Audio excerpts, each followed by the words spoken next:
ang mga kwento ng pag-ibig, kwento ng buhay at kwento ng pag-asa dito sa Barangay Love Stories. Love Stories.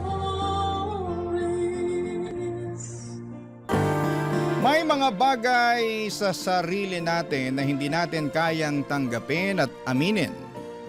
Kaya bago pa tayo questionin at husgahan ng iba ay pinipilit po nating ibaon sa pinakamalalim na parte natin ang sikretong ito. Ikaw kabarangay, kaya mo bang ipagsigawan sa mundo ang sekreto mo? Dear Papa Dudut, ako nga pala si David, 35 years old, dating OFW at nagbalik na ako sa Pilipinas ngayong taon lamang. Hindi madali ang buhay OFW. Totoong mas malaki ang perang pwede kong kitain doon. Pero may ibang hila ang Pilipinas na hindi ko ipagpapalit kahit saang bansa man ako mapunta. Kaya nga after 10 years ng pakikipagsapalaran sa ibang bansa ay nagdesisyon akong umuwi na sa Pinas. Hindi lang para magbakasyon kundi para permanente nang tumira dito. Umuwi ako sa bahay ng nanay ko, siya at ang bunso kong kapatid na si Brian ang kasama ko sa bahay. Mas bata ng 10 taon si Brian sa akin. Pero kung pagiging mature lang at matalino ay alam kong mas lamang siya kesa sa akin. Wala na kaming tatay. Noong kasagsagan ng COVID ay binawian siya ng buhay. Hindi ako umuwi noon at maraming dahilan kung bakit. At habang pinagpapatuloy kong ilahad ang buhay ko rito sa Barangay Love Stories, maintindihan ninyo kung bakit ako lumayo noon, Papa Dudut.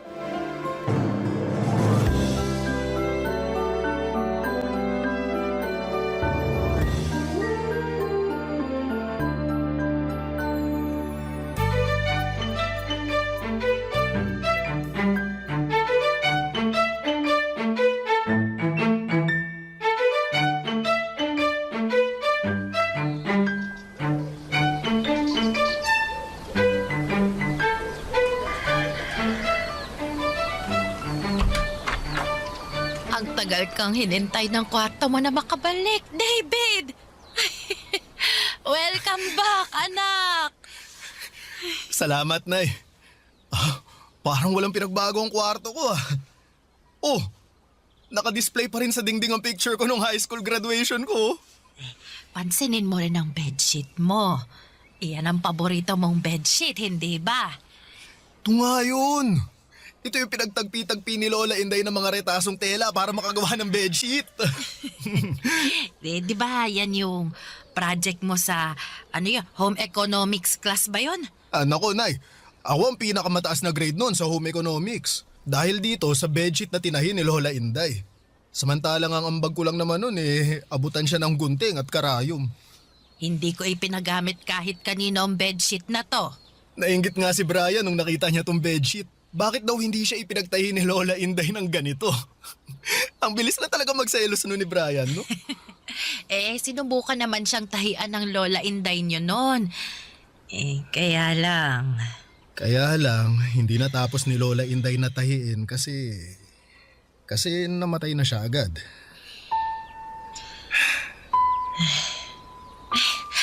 Huwag na nga nating pag-usapan yun. Naluluha na naman ako Dapat masaya lang tayo ngayon. Kasi nagbalik ka na. Ay, gusto mo bang imbitahan mamaya yung mga kaibigan mo para maghapunan kasama natin? Magluluto ako ng pritong tilapia at laing. Ay, baka umorder na rin ako ng cake panghimagas natin. Nay, kahit wag na muna natin silang imbitahin, may ibang araw pa naman para makasama ko sila Sa ngayon wala akong ibang gustong makasama kundi kayo ni Brian. Nasa na nga pala si Brian, Nay? Ewan ko ba ron sa kapatid mo. Palagi na lang umaalis. Di naman nagsasabi kung saan pupunta. Ay, baka nasa trabaho lang. Dito sa bahay nagtatrabaho ang kapatid mo. Computer lang ang kaharap nun palagi pag andito sa bahay. Ayun, nakakulong lagi sa kwarto. Bihira ko na nga makasabay yun sa pagkain Kapag day off naman niya, laging umaalis. Uuwi na lang kapag alam niyang tulog na ako. Ah, mukhang pinaghandaan niyo ang isusumbong niyo sa akin tungkol kay Brian, ha? At ano naman ang isusumbong ni nanay sa akin, ha? Kuya David? Ohoy! Brian! Wow! Maskulado ka na! Naku, parang hindi na ikaw yung patpating binatilyo na iniwan ko nun, ah. Lahat ng tao nagbabago. Pambihirang to, ang seryoso mo naman masyado. Dala ba yan ng inflation dito sa Pinas? Wala naman kasing dapat pagtawanan sa sitwasyon na to. Meron ba? Brian, huwag ka na munang umalis mamaya, ha? Sabay-sabay na tayo ng Kuya David mo na maghapunan dito sa bahay. Gusto ko maghapunan sa labas eh. Lagi ka namang naghahapunan sa labas. Pumirmi ka naman kahit isang hapunan lang dito sa bahay. Kauuwi lang ng Kuya David mo, oh. Dapat lang naman na magkakasalo tayo mamaya. Para saan pa, Nay? Nasanay naman na tayong wala siya. Bakit kailangan pa nating i-adjust o baguhin yung mga nakasanayan natin dito sa bahay? Bakit hindi na lang siya yung mag-adjust sa nakasanayan natin? Brian, anak, Ay hindi, wala namang problema kung gusto mong mag-dinner sa labas, eh. Kahit kami na lang muna ni nanay ang magkasama. Nauna naman siguro ang plano mong mag-dinner sa labas, eh, di ba? Hindi rin. Ngayon ko lang naisip na sa labas na ako maghahapunan. As in, ngayon lang. Hindi naman ako tanga at ramdam ko ang pagiging cold at distant ni Brian sa akin. May hula naman ako kung bakit. Dahil siguro'y hindi na ako umuwi pa ng Pilipinas mula nung nag-ibang bansa ako ng biglaan. Hindi rin ako nagpaalam sa kanya noon. Walang nakakaalam ng plano ko kahit ang nanay ko mismo. Kaya siguro'y dinamdam ni Brian ang pag-alis ko, lalo't ako lang ang kakampi niya noon kapag pinagtutulungan siyang pagalitan ng mga magulang namin. Close po kaming dalawa ni Brian noong mga bata pa lamang kami. Naging parang mag-best friend pa nga kami noon. Lagi akong nasasangkot sa gulo kapag may nang titrip sa kanya. Naging dependent sa akin si Brian. Kaya naiintindihan ko siya kung nasaktan siya sa pag-alis ko. Lalo teenager pa lamang siya noon at may mga inaalam pang mga pagbabago sa sarili niya. At sa loob ng 10 taon ay hindi niya ako nakita o nakasama. Hindi rin kami nakapag-usap kahit sa tawag lang at ang pinaka masakit pa na ginawa ko sa kanya ay hindi ako umuwi ng Pinas. Noong namatay ang tatay namin dahil sa COVID. Pinayagan naman ako ng trabaho kung umuwi pero mas pinili kong hindi, Papa Dudut.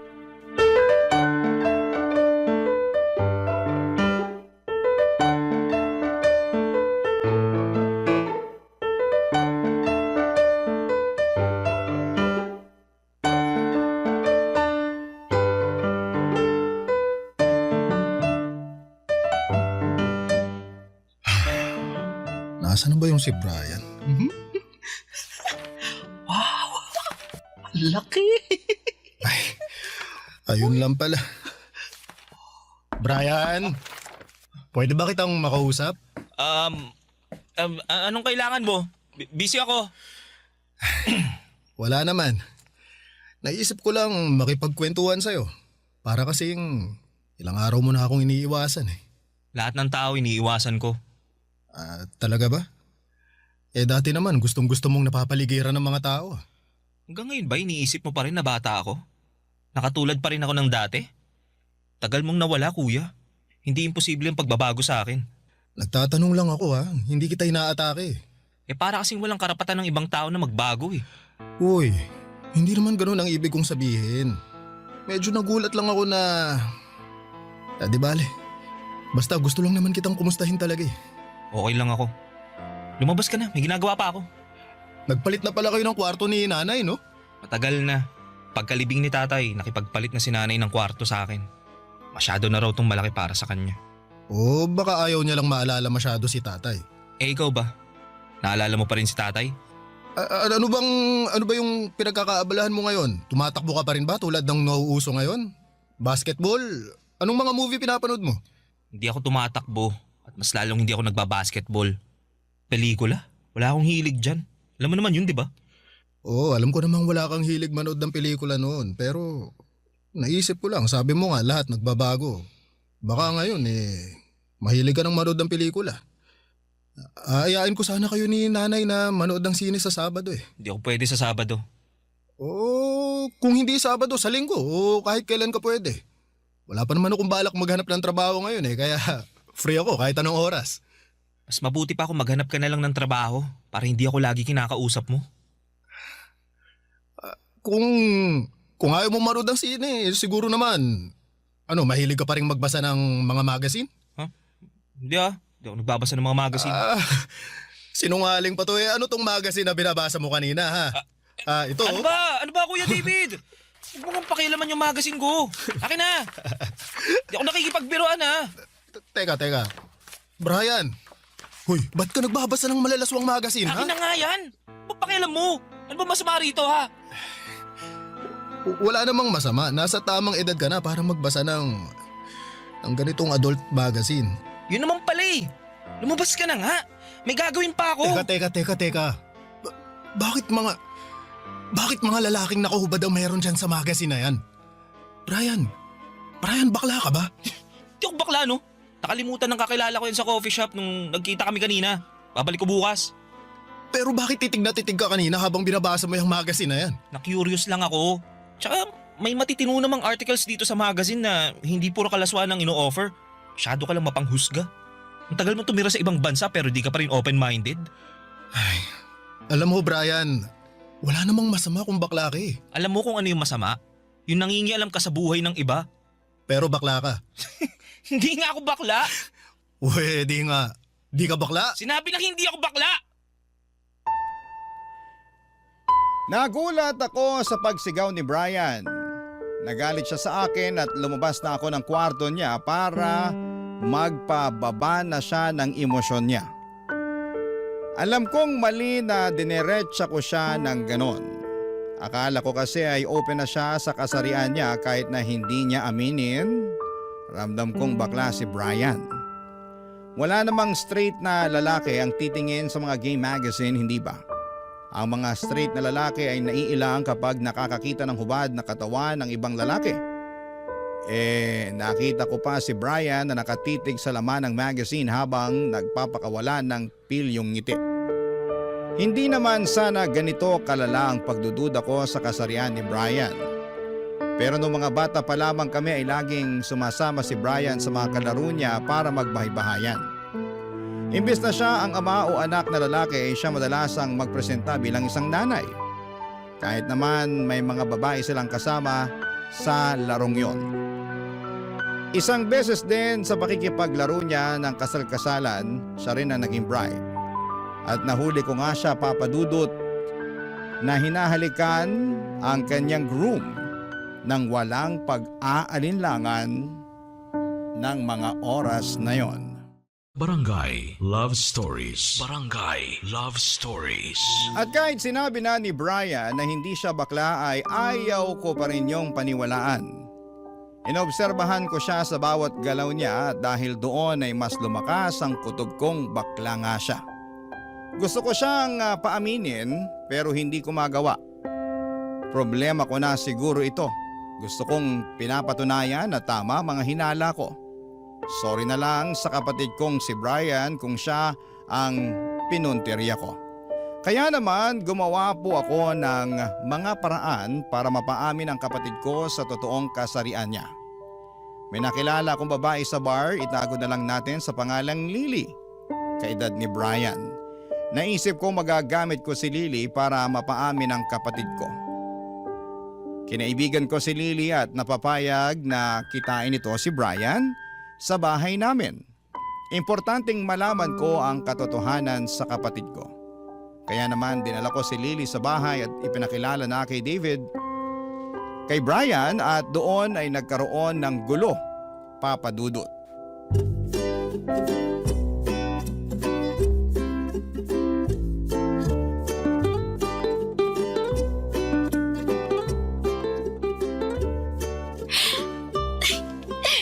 Sigurado ka, magugustuhan ko kapatid mo ha? Ay, oo. Di hamak na mas gwapo yun kaysa sa akin. Bakit kasi hindi na lang ikaw? Okay naman na ako sa'yo Ay, ayan na siya. Pababa na ng hagdan. Nasaan si nanay? Nagsimba. Sinundo ng kaibigan niya kanina. Okay. Alis na ako. Uy, teka lang muna. May ipapakilala kasi ako sa'yo. Hi, Brian. Sino ka? Bakit mo ako kilala? Uy, ay, ako si Lily. Friend ako ng kuya mo. Nakilala ko siya sa Bible study. Oo, tama yun. Inaaral namin yung Biblia sa tamang paraan. Ang galing nga nitong si Lily kasi ano to eh. Kilala niya lahat ng main karakter sa Bible. Ay, oo, pati yung supporting characters. Oo. Okay, sige. May Bible dun sa sala. Baka gusto nyo ulit aralin. Kailangan ko na kasing umalis eh. Oy, Brian. Kasi ikaw talaga tong pinunta ni Lily rito eh. Gusto ka niyang makilala. Ako? Bakit ako? Kasi sa mga kwento pa lang ni David sa'yo, naintriga na ako. Parang, alam mo yun, parang may something sa'yo na gusto kong malaman. Pakidiretso na nga kung ano bang kailangan mo. Di ako manghuhula, tsaka nagmamadali ako. Sungit naman ito.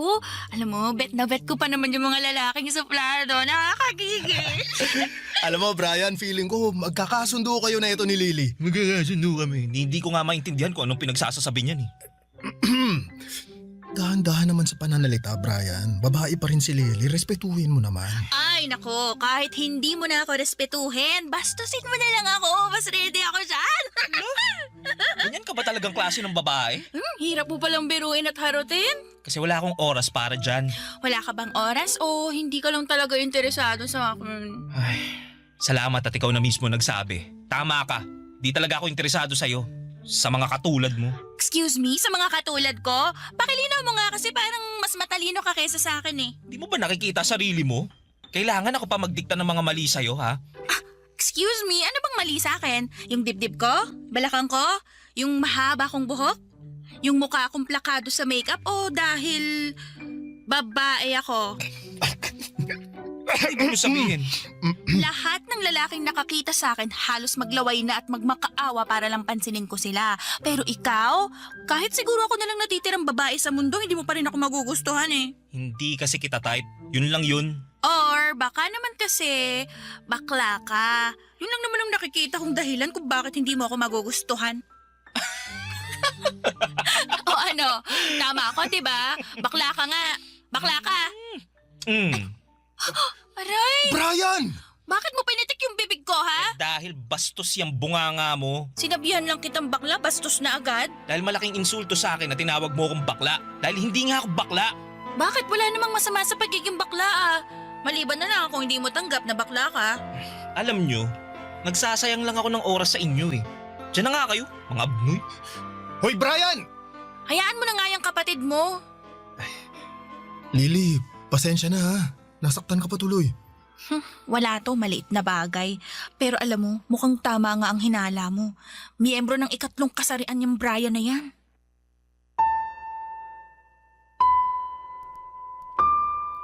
Habang tumatawa ng walang hinto si Brian ay biglang nag-flashback sa akin noong mga bata pa lamang kami. Bungis-ngis talaga si Brian at nakakaaliw ang inosente niyang tawa. Sa tuwing naririnig ko noon ang tawa niya ay alam kong totoong masaya siya. Kaiba sa ngayon, napilit at nakakatakot. Malalim at parang may ibang kahulugan.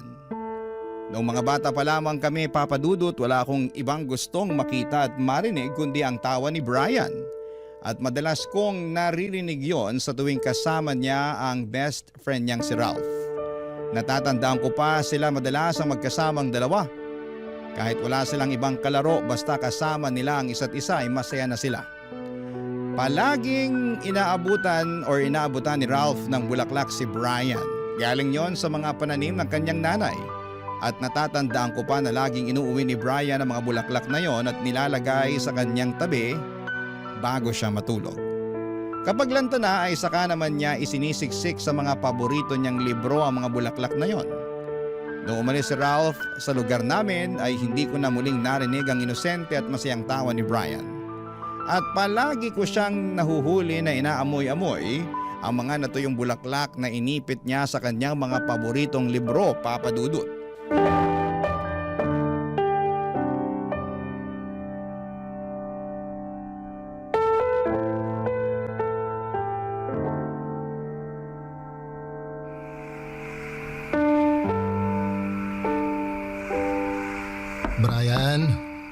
ba yun, Kuya David? Hihingi lang sana ako ng sorry dun sa nangyari kanina. Alin? Yung pambabastos niyo sa akin ni Lily? Hindi naman kasi yun ang intensyon namin. Gusto ko lang ireto si Lily sa'yo. Mabait naman yun. Bulgaran lang magsalita pero maayos yun. Bakit hindi na lang ikaw ang manligaw sa kanya kung maayos siya sa paningin mo? Sabi kasi sa akin ni nanay, single ka pa rin hanggang ngayon eh. Oo, ano naman? Alam mo, naalala ko lang kanina habang kaharap ko si Lily. Lumabas ka na nga ng kwarto ko, Kuya David. Marami pa akong kailangang gawin. Hindi mo ba napansin? Pareha sila ng kulay ng lipstick ni nanay noon. Matingkad na pink. Oh, tapos? Irereto mo rin ba siya kay nanay? Bigla ko lang kasing naalala nung mga bata pa tayo. Nahuli kita na ginagamit yung pink lipstick ni nanay noon habang nakasyesta sila ni tatay. tapos sumasayaw-sayaw ka pa sa harapan ng salamin. Ginagaya mo yung mga napapanood mo na singer sa TV. Ano? Hindi totoo yan ha? Nag-iimbento ka lang. Ano paanong nag-iimbento after nga kitang nahuli, bigla kang lumapit sa akin. Nagmakaawa ka na wag kitang isumbong kay tatay. Pumayag pa nga ako nun, di ba? Ay, basta ikaw lagi yung maghuhugas ng plato sa loob ng 1 buwan. Nako, ang bilis mo ako napapayag nun. Wala akong matandaan na sa mga pinagsasasabi mo. Kung meron man ako naaalala, yung katamaran mo sa mga gawaing bahay. Kaya lagi ako inutusan ni nanay. Oy, teka, ito sigurado ako, natatandaan mo to. Hindi ka pa talaga titigil hanggat hindi ako napapahiya ng todo no? Hindi naman kasi yung nakakahiya. O saka ito pa ha. Ito, natatandaan mo ba? Lagi kang nanunood ng Flores de Mayo noon. Inaaya kitang manood ng liga pero ayaw mo sumama. Ang dami mong dahilan noon kaya nagduda ako. Kaya ayun, sinundan kita minsan kung saan ka ba talaga pupunta. Ayun nga, tama ang hinala ko. Sa parada ng Santa Cruzan ka pumunta. Pumapalakpak-palakpak ka pa noon. Tuwang-tuwa ka sa mga gown ng mga pumaparada. Nahuli pa nga kita na hinaplos yung gown ng Reyna Elene. Kumending-kending ka pa pagkatapos. Grabe.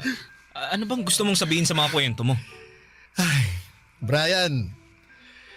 Gusto ko lang maging totoo ka sa sarili mo. At sino ka para sabihin sa akin na hindi ako nagpapakatotoo? Brian, kapatid mo ako, kuya mo ako. Concerned lang ako sa'yo. Kaya gusto kong umamin ka na sa totoong kasarian mo. Para hindi na rin mabigat sa'yo yung pagtatago mo. Concern? Huli ka na para maging concern, Kuya David. Kasi kung totoong concern ka, sana noon mo pa pinaramdam. Anong ibig mong sabihin? Ngayon naman tanga-tangahan ka. Hindi ako nagtatanga-tangahan, hindi lang kita maintindihan. Hindi mo ba naintindihan na kailangan kita? Nung bigla kang umalis na walang paalam sa akin, naisip mo bang intindihin yung mararamdaman ko? Brian, dati pa yun. Dati pa nga. Alam kong tapos na. Pero sa alaala ko, hindi natatapos yung galit ko sa'yo. Sa tuwing naaalala ko kung paano ko sinalo lahat ng galit ni tatay na mag-isa. Wala ka naman dun para tulungan ako eh. Mag-isa kong hinarap lahat ng pananakit ni tatay. Kahit si nanay hindi ako matulungan. Ikaw lang dapat ang makakatulong nun sa akin pero nasan ka? Pinili mong tumakas. Maramot ka. Makasarili ka. Kaya wag mo sasabihin sa akin ngayon na concerned ka. At naiintindihan mo ko.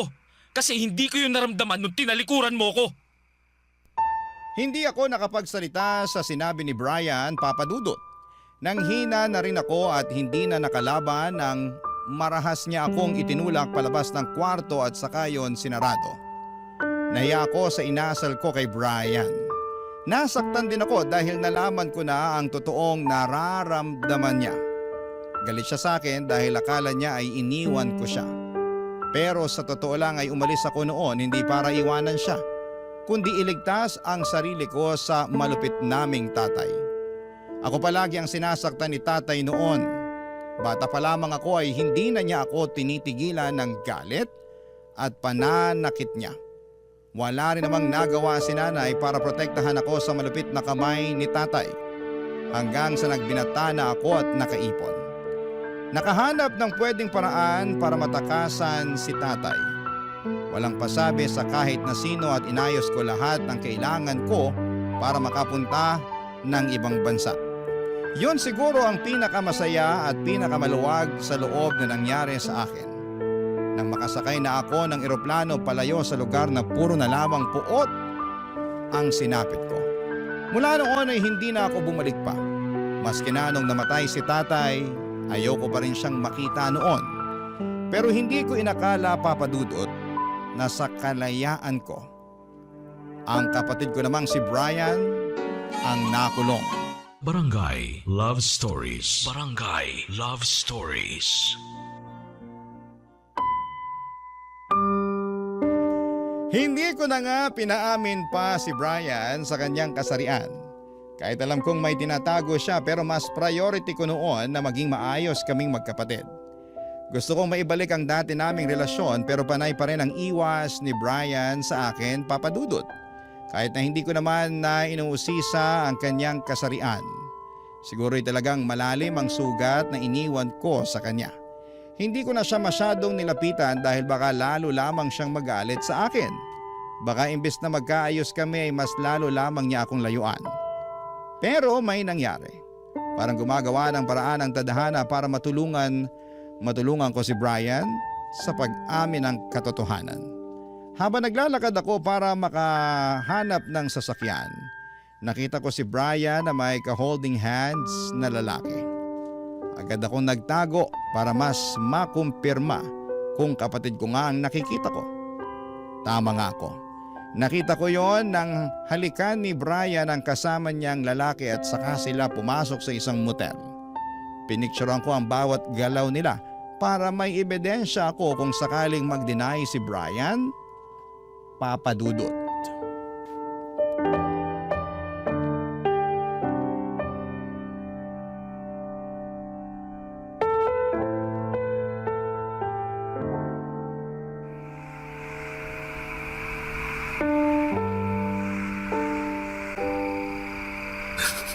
Ano sasasabi mo?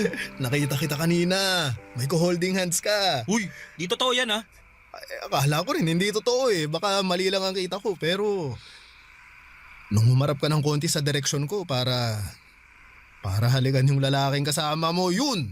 Doon ko napatunayan na hindi ako dinadaya ng mga mata ko. Wala akong oras para dyan sa mga kasinungalingan mo, kuya. Hindi nagsisinungaling ang camera ng cellphone. Gusto mong makita yung pictures nyo ng kasama mong lalaki? Ang sweet nyo nga eh. Ano to, mansary date ba to? Anniversary? O gusto nyo lang magpababa ng init ng katawan sa motel? Ha? Hindi ko alam yung sinasabi mo. O ito. Imposibleng magsinungaling ang cellphone ko. O ayan, tingnan mo ngayon. Ikaw yan, di ba? At sino ba yung kahalikan mong lalaki ha? Hindi ko siya hinalikan. Napuwing kasi siya eh, kaya lumapit ako para hipan yung mata niya. Ah, ganun ba? Pero ang layo naman ang mata niya sa labi. Bakit sa labi ka nanghihipan? Mali lang yung kuha mo ng picture.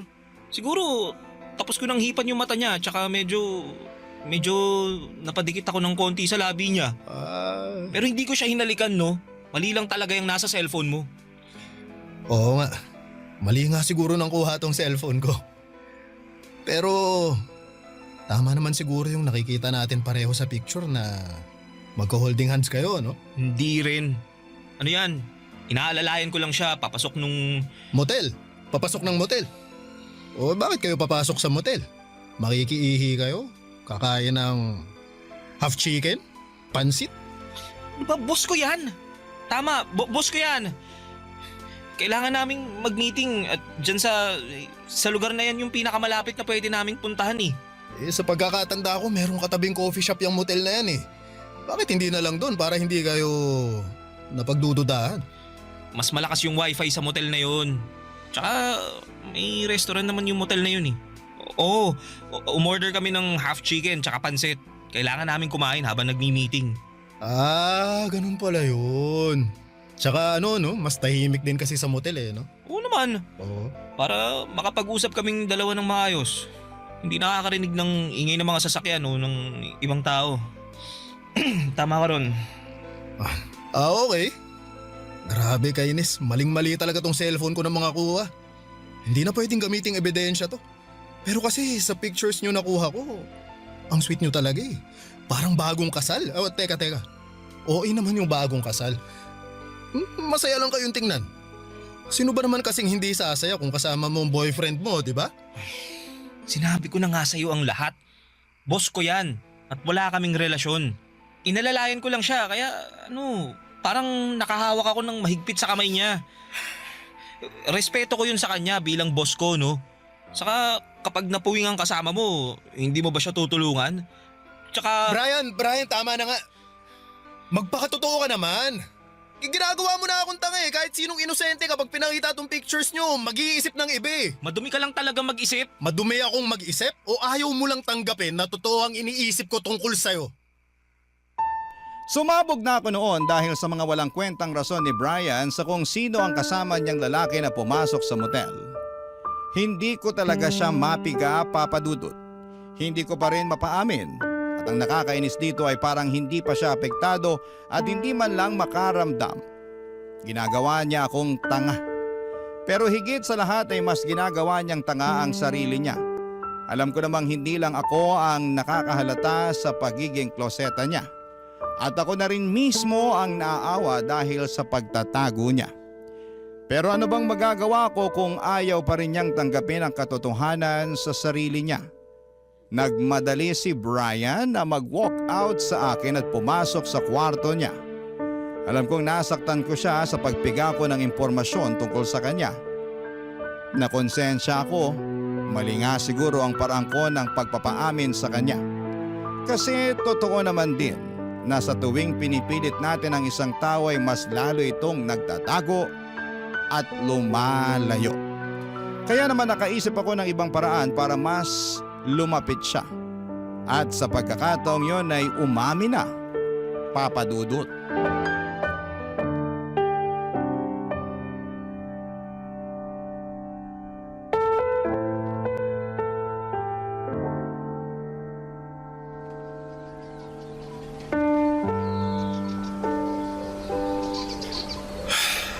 Alam mo ba ang dahilan kung bakit ako tumakas noon? Kung bakit ako ng ibang bansa? Kasi makasarili ka. Sana ganun lang kasimple ang dahilan. Sa ibang bansa, pwede kang maging malaya. Tanggap nila kung sino at ano ka. Open-minded sila, sabi mo nga, di ba? Hindi kagaya rito sa Pinas, ang dami munang manghuhusga dahil iba ka sa inaasahan nila. Anong ibig mo sabihin? Bakla ako, Brian. Bakla. Kaya ako na mismo ang nagsasabi sa'yo, walang masama sa pagiging bakla. Nung una, parehas lang din tayo ng iniisip. Pakiramdam ko, kasalanan ng maging bakla. Kaya nagtago ako. Pero habang ginagawa ko yon, mas bumibigat ang loob ko. Mas lalo kong kinamumuhian ang sarili ko. Hanggang isang araw may nakahuli sa akin. May kahalikan akong lalaki sa kabilang bayan. At sa dinami-rami ng mga pwedeng makakita sa aming dalawa, si tatay pa talaga. Alam ni tatay?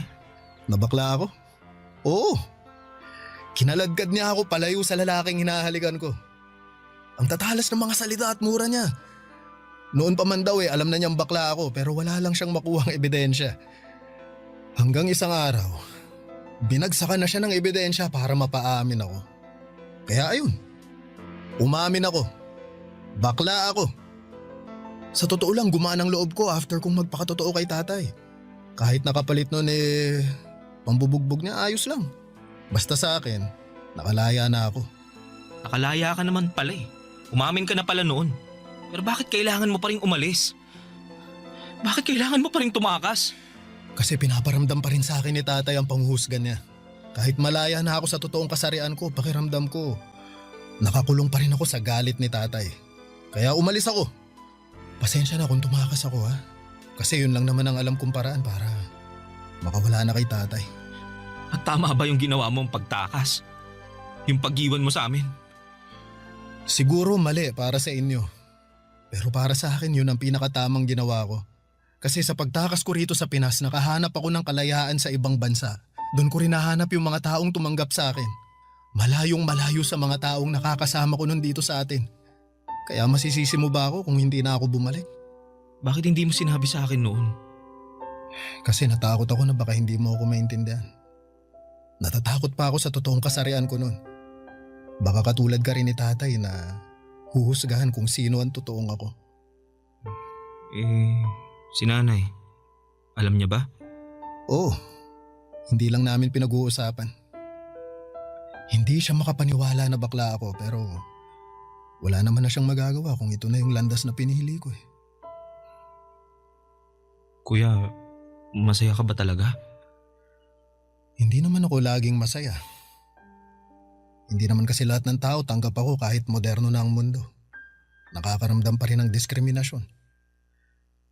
Parte na siguro yun ang pagpapakatotoo ko, pero ang mahalaga, malaya ako. At alam mo, gusto kong maging malaya ka rin tulad ko. Hindi ako bakla. Okay, naiintindihan ko. Basta tatandaan mo kahit sino at ano ka pa. Kapatid kita at mahal kita. Ha? Ano Brian? Gusto mo bang magkape? Tara, samahan mo ako. Meron akong alam Bakla na... ako.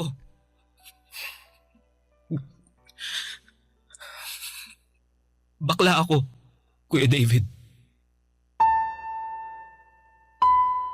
Umiyak ako habang nakatawa na si Brian. Habang paulit-ulit niyang sinasabi at inaamin na bakla na siya.